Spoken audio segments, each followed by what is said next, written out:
Delighted to get the opportunity to talk to you today. I think as Ross said, we are slightly probably different in the context of this event. We are not steeped, if you like, in the area of the whole veterinary profession, which actually can be a great benefit, as I'll talk about in a little while. Lee and I are, in effect, digital specialists, digital experts. We have been called web wizards when we do our bit. We've also been called little and large, and I'll let you decide which one is which. It has been said, and I think it's very, very true, that the changes that we're seeing at the moment, driven by those two T words, technology and internet, are absolutely key to the future of the vast majority of business in the UK and the world today.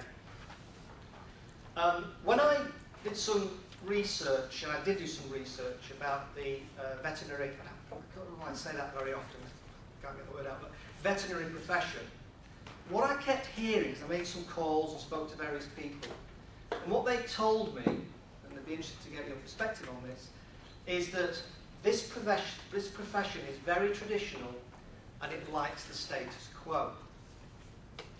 Well, it has been said that the internet revolution that we're seeing today, and the technological revolution that we're seeing today, is likely to make the industrial revolution look like a historical hiccup.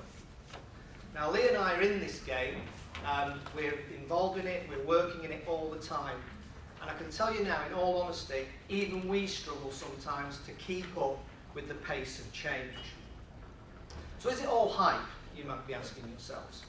Well, I just pulled up a few facts that might be of interest, and just to check that you're not asleep, I'll ask you just a few questions.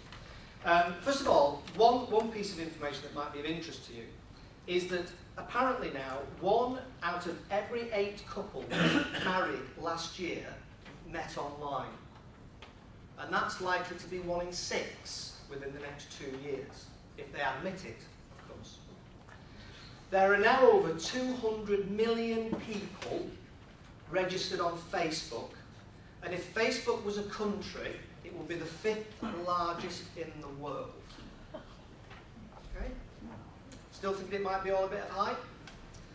The number 1 ranked country for broadband connections in the world is Bermuda, and the UK is only 19. Incredible as it might seem. There are nearly 40 billion searches on Google every month. And what I think is amazing about this fact is that in 2006 there were only 2.7 billion searches. So it is changing at an incredible pace. There's even a verb now, which is to Google. And it's even been mentioned, of course, today in a number of the speeches about Google. The number of text messages sent each day now exceeds the total population of the planet, and the first text was sent in 1992. So, what's this telling you? And finally, how many years do you think it took for radio to reach 50 million people? Would like to guess? This is where you get to speak and show us you're still awake. How many years do you think it took for radio to reach 38 million people? Go on, give it a guess. Sorry? 10 years? 30? 5? 40. 40, that's the nearest. 38 years it took for radio to hit 50 million people. How many years do you think it took for TV to reach 50 million people? 20 years. 20 years? 10 years, so we said here 13 years. Okay. It took how many years for the internet to reach 50 million people? You get where I'm going with this, don't you? 4 years. It took how many years for the iPod to reach 50 million people? 3 years. Good quiz this, isn't it? Should surprise you. And it took how many years for Facebook to reach 50 million people? 2 years. And now, in addition to this, it took Twitter 1 year to reach 50 million people.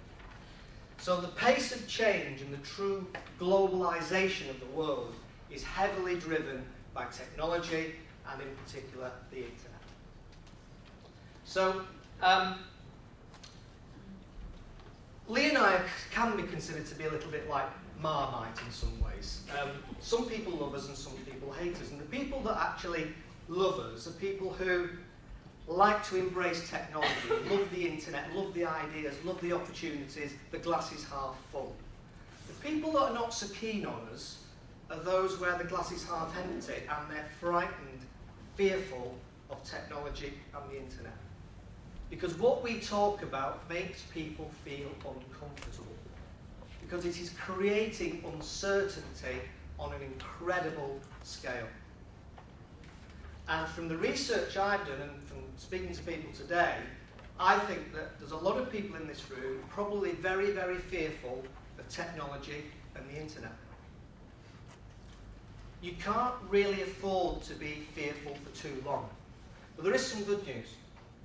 In the same way that if my cat is a bit poorly, I don't get the knife out of the kitchen drawer and try to do something with it. I go to experts, vets. In the same kind of way, Lee and I operate in a digital universe to help people to achieve their goals through the internet and technology. So there is help at hand, and obviously many other people and other companies operate this kind of thing. Okay, so in effect, we're online business specialists. That's what we do. We work with small, medium and large organisations right the way across the spectrum. So we deal with local florists, we deal with local companies who produce biscuits, labels, all sorts of different sectors. In the medium-sized businesses, we deal with businesses that are 130, 150 million turnover, and we deal with large organisations. So some of our clients, BT, Telegraph newspapers, those kind of companies. But the key fact is that all of those companies are all glued together by one key factor. And this is their need and their focus on engaging with the internet and technology to get efficiency gains and make their business more effective. And obviously one of the key opportunities it creates for you is in terms of the customer. Because it gives you opportunities to efficiently engage with your customers, and it also gives you the opportunity to be available to your customers 24/7 through web developments. Some of you, as I understand it, which I have to be honest and say I was absolutely quite surprised, but some of you apparently don't even have websites yet or now. Shoot me down, you're not the only one that might get shot today, Ross, but shoot me down, but if you take one thing away from you from today, from this session, for me it's about, think very carefully about whether you really need to be now engaging with the internet and having a website. It's kind of prerequisite. And apart from anything else, it's about credibility. And I think if a lot of people today say we haven't got a website, straight away there's a perception that you're not a serious business. Shoot me down, but I think that's the general feeling that people have. And as was said earlier on, anybody that's under 25, they expect you to have one. And the 15-year-olds today, in another 5 years, will be 20-year-olds. And that's the way that they will work. They will be on their Blackberries, they will be multitasking, they will be on their laptops, they will be on their now iPads, etc., etc., etc. It's the way that they think. In fact, research has even demonstrated that young people's brains are developing in a different way because of that continual stimulation. Now, what I'm not standing up here and saying and preaching to you is it's necessarily a good thing.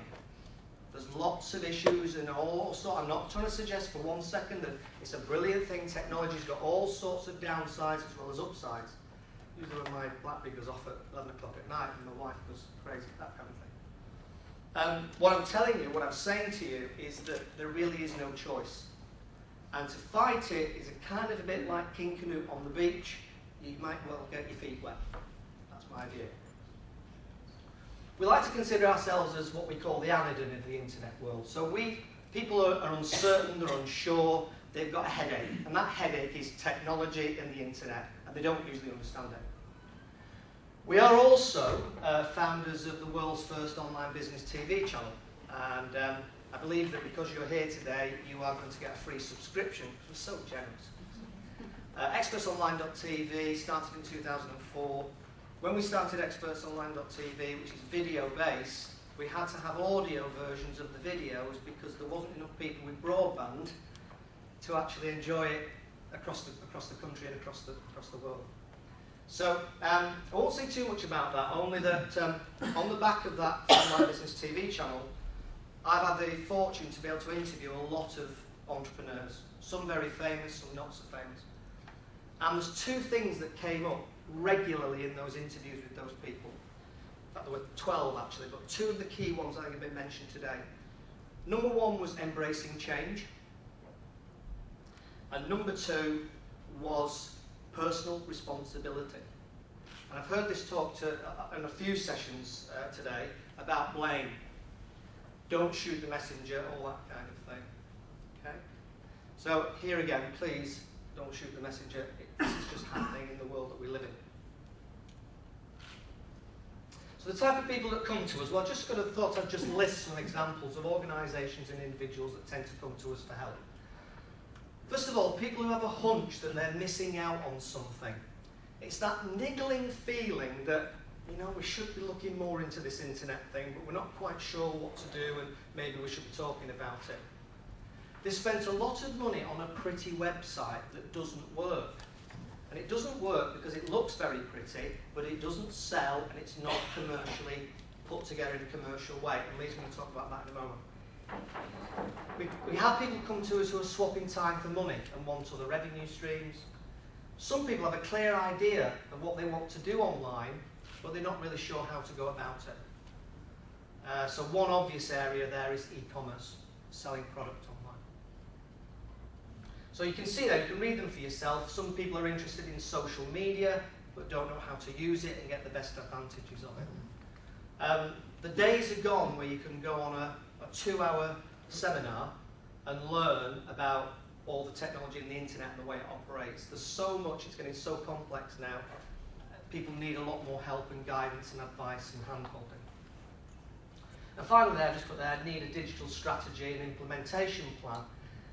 What made me think about that point was if only roughly 15% of people have got business plans, digital strategy and implementation plans might seem a long way off. But you can still have a one-page plan of how you're going to use the internet and how you're going to use technology to develop the relationships with your customers and develop the business. So the objectives today really are to get you thinking about the internet as a business tool. And I'd like you to focus just on those last two words really. The internet is not a panacea. It's not the answer to all your ills. It's not going to fix a bad business model. It's not going to fix a failing business necessarily. But it is a tool, and it's a tool that can be very, very effective and very, very efficient for growing and developing your relationships with your customers on a number of different levels. And what I'm going to do now is pass over to Lee, who's going to share with you some practical mistakes that we see organisations make.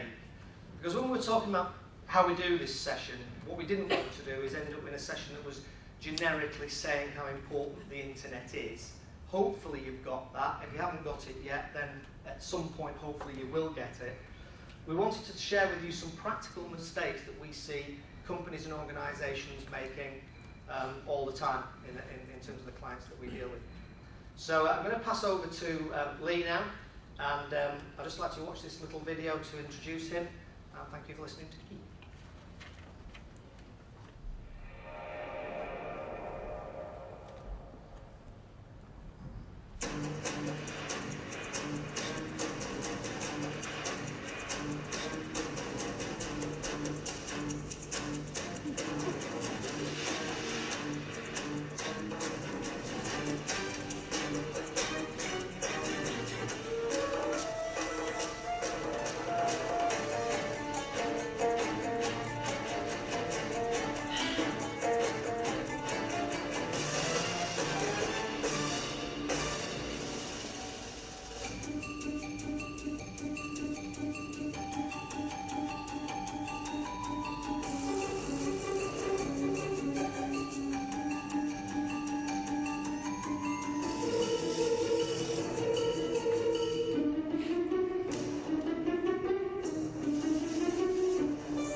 Gilbert, thank you.